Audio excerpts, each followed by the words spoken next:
Senior صحافی اور تجزیہ نگار جاوید چودھری کے مطابق وہ بازار سے گزر رہے تھے۔ مولوی صاحب کے سامنے کریانے کی دکان تھی۔ ایک درمیانی عمر کی خاتون دکان پر کھڑی تھی۔ دکاندار وارفتگی کے عالم میں خاتون کو دیکھ رہا تھا۔ وہ جس جنس کی طرف اشارہ کرتی تھی، دکاندار ہاتھ سے اس بوری سے وہ جنس نکالنے لگتا تھا۔ وہ اس وقت تک وہ جنس تھیلے میں ڈالتا جاتا تھا جب تک خاتون کی انگلی کسی دوسری بوری کی طرف نہیں جاتی تھی۔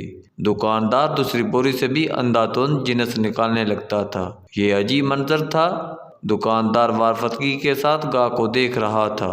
گاہک انگلی کے اشارے سے دکاندار کو پوری دکان میں گھما رہا تھا اور دکاندار الادین کے جن کی طرح چپ چاپ اس کے حکم پر عمل کر رہا تھا۔ خاتون نے آخر میں لمبی سانس لی اور دکاندار کو حکم دیا، چلو بس کرو، آج کی خریداری مکمل ہوگی۔ دکاندار نے چھوٹی چھوٹی تھیلیوں کے منہ بند کیے۔ یہ تھیلیاں بڑی بوری میں ڈالی، بوری کندھے پر رکھی اور خاتون سے کہا، چلو زبیدہ، میں سودا تمہارے گھر چھوڑ آتا ہوں۔ خاتون نے نخوت سے گردن ہلائی اور پوچھا، حساب کتنا ہوا؟ دکاندار نے جواب دیا، زبیدہ، عشق میں حساب نہیں ہوتا۔ خاتون نے غصے سے اس کی طرف دیکھا، مڑی اور گھر کی طرف چل پڑی۔ دکاندار بھی بوری اٹھا کر چپ چاپ اس کے پیچھے چل پڑا۔ مولوی صاحب یہ منظر دیکھتے رہے۔ دکاندار خاتون کے ساتھ چلا گیا تو مولوی صاحب دکان کے تھڑے پر بیٹھ گئے۔ شاگرد گلی میں کھڑے ہو گئے۔ دکاندار تھوڑی دیر بعد واپس آ گیا۔ مولوی صاحب نے دکاندار کو قریب بلایا اور اس سے پوچھا، یہ خاتون کون تھی؟ دکاندار نے ادب سے ہاتھ چومے اور عرض کیا، جناب، یہ فلاں امیر خاندان کی نوکرانی ہے۔ مولوی صاحب نے پوچھا، تم نے اسے بغیر تولے سامان باندھ دیا، پھر اس سے رقم بھی نہیں لی، کیوں؟ دکاندار نے عرض کیا، مولوی صاحب، میں اس کا عاشق ہوں اور انسان جب کسی کے عشق میں مبتلا ہوتا ہے تو پھر یہ اس سے حساب نہیں کر سکتا۔ دکاندار کی بات سیدھی مولوی صاحب کے دل پر لگی۔ وہ چکرائے اور بے ہوش ہو کر گر پڑے۔ شاگرد دوڑے، مولوی صاحب کو اٹھایا، ان کے چہرے پر عرق گلاب چھڑکا، ان کی تھیلیاں اور پاؤں رگڑے۔ مولوی صاحب نے بڑی مشکل سے آنکھ کھولی۔ دکاندار گھبرایا ہوا تھا۔ وہ مولوی صاحب پر جھکا اور ادب سے عرض کیا، جناب، اگر مجھ سے غلطی ہو گئی ہو تو میں معافی چاہتا ہوں۔ مولوی صاحب نے فرمایا، تم میرے محسن ہو، تم میرے مرشد ہو، کیونکہ تم نے مجھے زندگی میں عشق کا سب سے بڑا سبق دیا۔ دکاندار نے حیرت سے پوچھا، جناب، وہ کیسے؟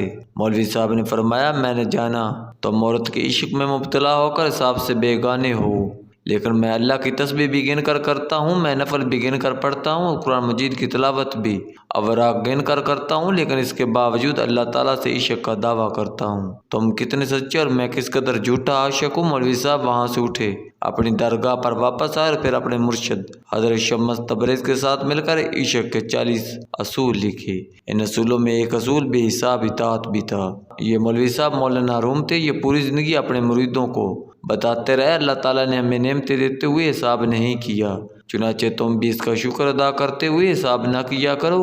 اپنی ہر سانس کی طرح اللہ کا شکر سے جوڑ دو۔ اس کا ذکر کرتے وقت کبھی حساب نہ کرو، یہ بھی تم سے حساب نہیں مانگے گا، اور یہ کل عشق الہی ہے۔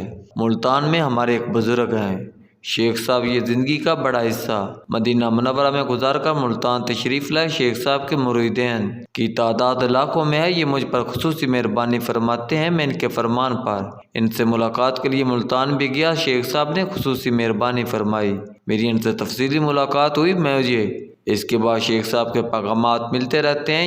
یہ اپنے خصوصی مریدین کو بھی میرے پاس اسلام آباد بھجواتے رہتے ہیں، اور یہ اپنے پیغامات بھی ریکارڈ کر کے مجھے ای میل کرا دیتے ہیں۔ میں نے ان کے پیغامات سے بہت کچھ سیکھا۔ عشق رسول صلی اللہ علیہ وآلہ وسلم شیخ صاحب کا خصوصی روحانی فلسفہ ہے۔ یہ سمجھتے ہیں ہم نے اگر عشق رسول کی معراج پا لی تو ہماری دنیا اور آخرت دونوں سنور جائیں گی۔ میں شیخ صاحب سے 100% اتفاق کرتا ہوں، کیونکہ اللہ تعالیٰ اس کائنات کا سب سے بڑا سچ ہے، یہ ہمارا خالق بھی ہے اور روز قیامت کا مالک بھی۔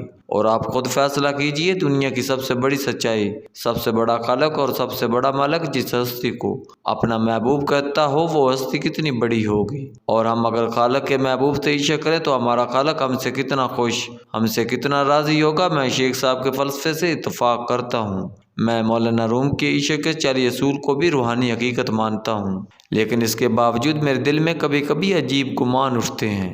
میرا دل دنیا داری میں الجھا ہوا دماغ انتہائی نامعقول سوال اٹھاتا اور میں کئی دنوں تک ان سوالوں کی کرچیاں چنتا رہتا ہوں۔ مثلا میرا دنیاوی ذہن اکثر پوچھتا ہے، یہ دنیا اگر بری ہے یہ اگر گھٹیا جگہ ہے اور یہ اگر مصیبتوں کا گھر ہے تو پھر اللہ تعالیٰ نے اپنی سب سے اچھی مخلوق یعنی انسان کو اس گھٹیا اور بری جگہ کیوں بھجوایا؟ ہو سکتا ہے ہم گناہ گاروں کے لیے یہی جگہ مناسب ہو، لیکن اللہ تعالیٰ کے نبی، اللہ تعالیٰ کے رسول اور سب سے بڑھ کر اللہ تعالیٰ کے محبوب تو عظیم ہستیاں ہیں۔ اللہ تعالیٰ ان کی عظمت، ان کے تقدس کی قسمیں کھاتا ہے، پھر اللہ تعالیٰ نے ان ہستیوں کو مصیبت، آزار، خرابی اور غلطیوں سے لتڑی زمین پر کیوں بھجوا دیا؟ یہ ہستیاں اس زمین اور ہم جیسے چھوٹے اور ناقص ایمان والے انسانوں کو ڈیزرو نہیں کرتی تھی، اور پھر اللہ تعالیٰ نے ان ہستیوں کو اس زمین پر بھی اتارا اور ساتھ ہی انہیں ہم عام انسانوں کے تقاضوں کا پابند بھی بنا دیا۔ وہ بھی پانی پیتے تھے، کھانا کھاتے تھے، کپڑے اور صاحبان ان کی ضرورت تھی، وہ بھی خانگی زندگی گزارتے تھے، وہ بھی کھیتی باڑی، تجارت اور غلہ بانی کرتے تھے، وہ بھی اپنوں کے ہاتھوں تکلیف اٹھاتے تھے، وہ بھی نقل مکانی اور ہجرت کرتے تھے، اور وہ بھی اپنا اور اپنے لوگوں کا حق لینے کے لیے لڑتے تھے۔ ان کی رگوں میں لہو دوڑتا تھا، وہ بھی سانس لیتے تھے، وہ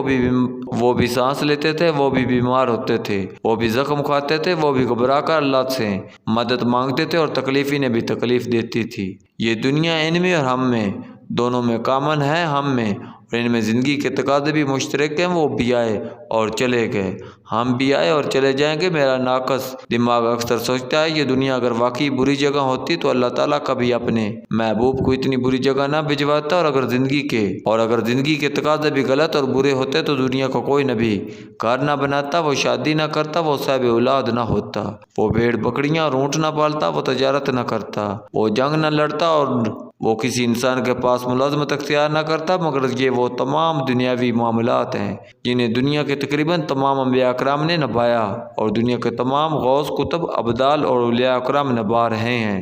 دنیا بری نہیں، اس دنیا کے تقاضے اور معاملات بھی برے نہیں ہو سکتے۔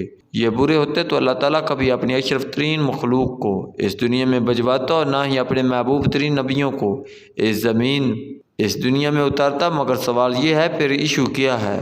ایشو صرف عشق ہے۔ اللہ تعالیٰ کے نبی اللہ تعالیٰ کے عشق کے سفیر تھے۔ یہ عام لوگوں اور اللہ تعالیٰ کے درمیان عشق کی سفارت فرماتے ہیں۔ یہ ہمیں یہ بتانے کے لیے زمین پر آتے رہے تم دنیا کے سارے تقاضے پورے کرو، عام انسانوں کی طرح عام زندگی گزارو، ٹھنڈے پانی کی ٹھنڈک سے بھی لطف لو اور جنوں سے مخالف کی قربت سے بھی لذت اٹھاؤ، لیکن ساتھ ساتھ اللہ تعالیٰ کو بھی یاد رکھو، کیونکہ اللہ کی یہ یاد، اللہ سے یہ عشق تمہارا وہ احساسہ ہوگا جیسے تم باندھ کر واپس اللہ کے پاس جاؤ گے۔ یہ پیغام دینے کے لیے اللہ تعالیٰ کے نبی زمین پر آتے رہے، اور ہم عام انسانوں کے درمیان رہ کر عام لوگوں جیسی زندگی گزار کر اللہ تعالیٰ کی سفارش کرتے رہے، مگر ہم نے پیغام کو چھوڑ کر ان کے بشری تقاضوں کو سنت بنا دیا۔ ہم نے عشق کی بجائے محبوب کے لباس کو اپنا لیا۔ نبی کریم صلی اللہ علیہ وآلہ وسلم کی سب سے بڑی سنت اللہ تعالیٰ سے عشق ہے، اللہ تعالیٰ کی نعمتوں پر شکر ہے، اللہ تعالیٰ کی اطاعت ہے، اللہ تعالیٰ کی بھیجی ہوئی آزمائشوں پر صبر ہے، اور ساتھ ہی ساتھ اللہ تعالیٰ کا بے حساب ذکر ہے۔ مگر ہم میں سے کتنے لوگ ہیں جو اللہ تعالیٰ کا بے حساب ذکر کرتے ہیں، دنیا کی آزمائشوں پر صبر کرتے ہیں، اطاعت اور فرما برداری کو معمول بناتے ہیں، ہر سانس کے بعد اللہ کا شکر کرتے ہیں، اور اللہ تعالیٰ سے اتنا عشق کرتے ہیں جتنا مولانا روم کا وہ دکاندار کونیا کی فانی خاتون سے کرتا تھا۔ ہم زندگی میں داڑھی، مسواک اور تسبیح تک کا حساب رکھتے ہیں، لیکن اللہ تعالیٰ سے توقع کرتے ہیں یہ ہمارے معاملے میں بے حساب ہو جائے گا۔ ہم اللہ تعالیٰ کے بندوں کو ان کی حلیوں کی بنیاد پر اچھا یا برا سمجھتے ہیں، لیکن اللہ تعالیٰ سے توقع رکھتے ہیں یہ ہمارے عیب چھپائے گا۔ آپ حساب کر رہے ہیں تو آپ کے ساتھ بھی حساب ہوگا، آپ بے حساب ہیں تو اللہ تعالیٰ بھی بے حساب ہوگا، اور اللہ اور اس کے رسول کے عاشق ہیں تو پھر بے حساب ہو جائیں، آپ کو بے حساب صلہ ملے گا، بے حساب کرم اور رحمتیں ملیں گی۔